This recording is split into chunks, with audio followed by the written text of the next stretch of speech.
दादा सीबीएस ला जाण्यासाठी कुठून रिक्षा मिळेल? अहो ताई, इथून सरळ पुढे गेल्यानंतर मेर सिग्नल लागेल. मेर सिग्नलवर तुम्हाला रिक्षा भेटून जाईल. अहो ताई, तुम्ही पण एवढ्या साड्या घेऊन कुठे चाललाय? Sir, Shyam silk and sarees मध्ये महा मान्सून सेल लागलेला आहे, जिथे 25+ ऑफर्स आहेत. अच्छा तुम्हाला 3,000ची पैठणी 1,000 रुपयाला पण मिळणार. अच्छा आणि खूप सुंदर सुंदर साडीजचं collection अच्छा आहे. अच्छा, बघू तर मला कशा साड्या आहे.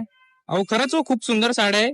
जातो मी पण. नाशिककर, खरंच तुम्हाला आता 25 पेक्षा जास्त भन्नाट आणि खतरनाक महा मान्सून ऑफर कुठेच बघायला मिळणार नाही, ज्यामध्ये वेटलेस साडी मिळणार फक्त 189 रुपयांमध्ये, तर आसन भेटणार फक्त 25 रुपयांमध्ये, आणि मुलींना कॉर्ड सेट मिळणार फक्त आणि फक्त 499 रुपयांमध्ये. त्याचसोबत तुम्ही 999 ची खरेदी केली तर 3,000 रुपयांची सोनाली पैठणी मिळणार फक्त 999 मध्ये. त्यानंतर तुम्हाला गडवाल सिल्क मिळणार फक्त 490 रुपये, तर पालव कॅटलॉग साडी 599 रुपयांमध्ये बघता येणार आहे. एवढेच नाही तर ऑनलाईन व्हायरल झालेली साडी आणि तक्षशिला साडी तुम्हाला 649 रुपयांपासून भेटणार आहे. तसेच तथास्तू पैठणी मिळणार फक्त 749 रुपयांमध्ये. तर नाशिककर, ही रील सेव्ह करा आणि व्हिजिट करा श्याम सिल्क अँड सारीजच्या MG रोड, इंदिरानगर, ओझर आणि नाशिक रोड येथील शाखांना. डिटेल ऍड्रेस कॅप्शन मध्ये मिळून जाईल. And follow for more.